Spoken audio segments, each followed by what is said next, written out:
Hello, YouTube. It's me, John Avenger, once again, and welcome back to Caucasian Movie Month. Now, this one's a little bit of a cheat because the original film of this was a 70s martial arts film, but in this parody, they actually put a white actor as the lead and they incorporate him into the film. So it still counts, and it is called Kung Pao Enter the Fist.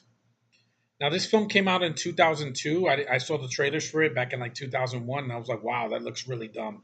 This movie's crazy, guys. Let me tell you. Steve Odenkirk, he's definitely an acquired taste.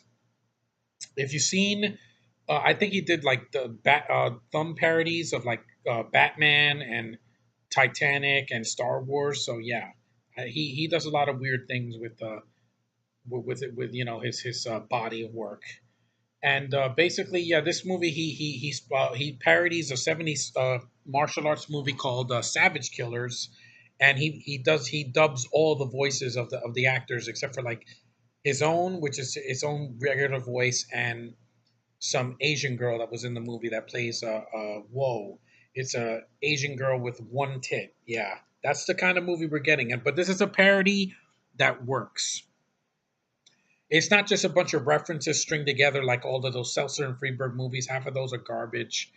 Or movies like Disaster Movie, freaking, or like Scary Movie 5. Those are movies that just, there's no plot. It's just a bunch of celebrity cameos and references and just stupid product placement that just doesn't fit. Here, it's funny. They parodied The Matrix.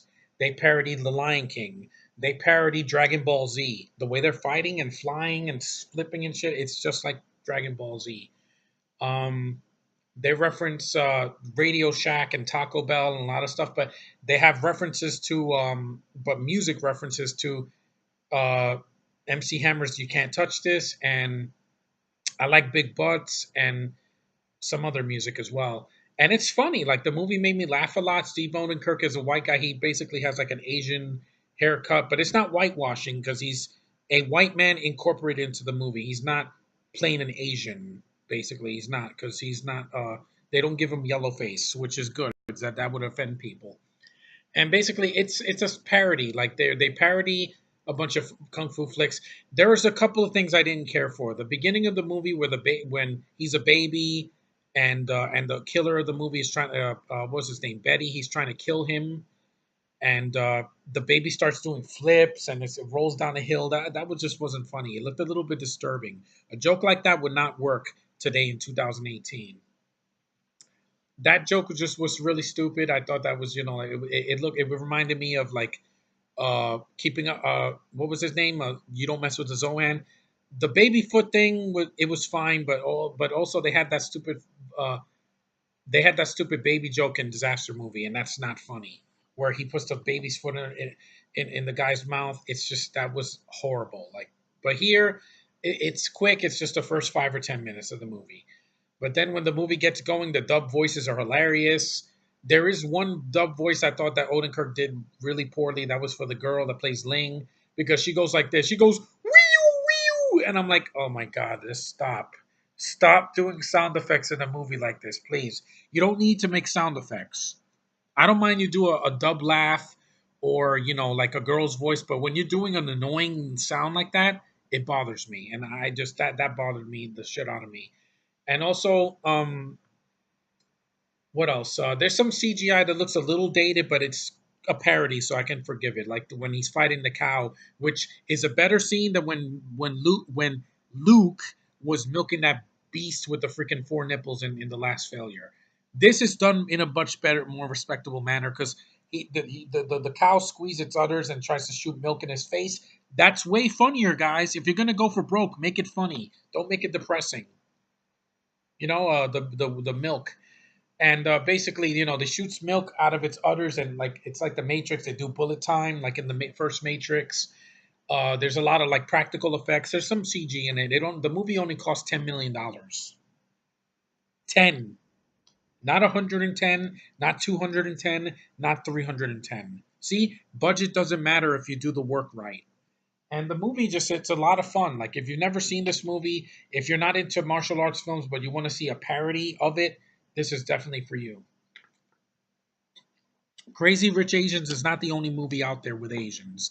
This movie's hilarious. The way they took a Hong Kong martial arts film from the '70s and made fun of it, but in a way that's not disrespectful to the culture. Uh, I like the way the '70s film the footage looks in the movie. It looks grainy and it's of the time. And I like that there's a lot of there's blood in the movie, so it's a PG-13, but there's blood in it. The guy gets messed up and busted open. Some guys are bleeding fountains. This guy gets a claw on his back and his blood. There's a scene where he punches a guy right through a guy, like in Ricky O, where he punches a hole into a guy. It's crazy. Um, there's also the chick with the one tit, the Asian girl, is really hot. She's very attractive. She's like in her 40s now, but Asian women age like a fine wine. And they do tongue kisses that they're like tongue kissing. I'm like, hey, we all have our needs, right? And also there's a weird thing where his tongue has like eyes on it. I'm like, this is the one of the biggest WTF comedies I've ever seen in my life. This is like if you saw Dragon Ball Z while high on freaking LSD or on freaking acid or freaking I don't know, like some cocaine, because this movie's so crazy. If you thought if you thought that these Asian movies from now are crazy, you should take a look at this. At least the fight scenes, you can see what's going on. There's no shaky cam. They're not doing this. They're not jump cuts. This is a better movie than 22 Mile with Mark Wahlberg and the guy from The Raid, because you can actually see what's going on. And it's a parody, so it's not to be taken seriously. Basically, they make fun of all the cliches of martial arts films, like The Chosen One and Looking Up to the Sky, and the symbolism, of pyramids and what have you, and the way they dress. It's a film of the culture, and if it offends you, I'm sorry, but it doesn't offend me. Asian culture has always fascinated me. I love dragons. I think dragons are cool. I love anime. I love martial arts films. I love their women. Their women are some of the most beautiful creatures I've ever seen in my life. That's why I don't give flack to the girl from The Last Jedi, because she's Asian and she's beautiful. And they hated the character. They don't hate the girl's race. Because again, I've seen worse. I've seen white actresses, winkety wink, that can't act. But here, it's funny. Like the movie, like I said, there's a couple of annoyances. The Wii U thing that annoyed me, and the dubbing of the girl's voice, and the beginning with the scene with the baby was just like it reminded me too much of a Seltzer and Freebird movie, and in a bad way. And also, the film it's short. It's about 81 minutes long.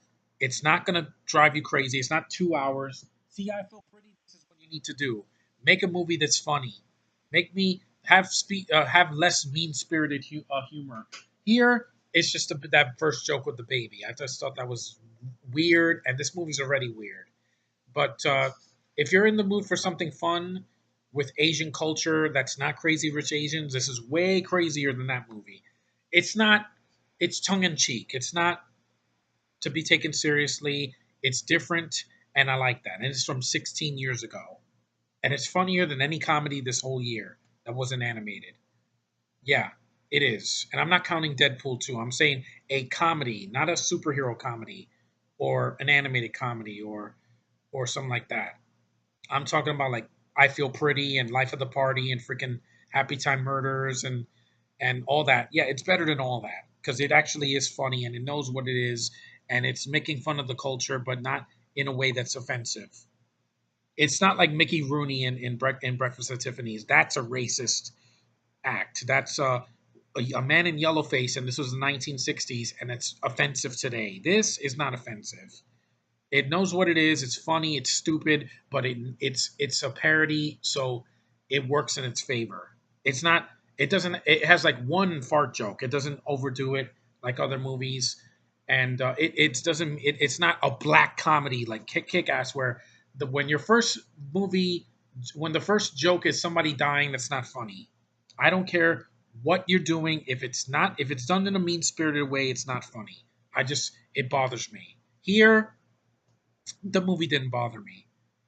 There are films I've seen with way bigger budgets that offended me worse than this. And this movie is not as bad as people say it is. And considering that the critics hated the movie, I'm like, it's not to be taken seriously. You have freaking what was it like? Not chipmunks. What are they like? Squirrels or gopher nunchucks, and you have a tongue on the guy's eyes on the guy's tongue, and it shoots out like freaking Yoshi from the Super Mario Brothers games. You have a freaking Illuminati looking spaceship pyramid with that speaks French. It's yeah, you know what kind of movie you're getting into. And this is a stoner's paradise when it comes to movies because you get stoned and you watch this, you're gonna be like, "What the fuck?" Yeah, that's what kind of movie it is. It's a WTF, Kung Pao, Enter the Fist, WTF movie because that's what it is. That if you're in the mood for that, you're gonna have a good time. I did.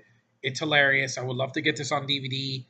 And I heard there's gonna be a sequel. I hope they do a sequel because a good parody is hard to come by these days. And having one like this, another one like this, I will watch it in the theater and just laugh my ass off because life is too short to be being mean spirited all the time.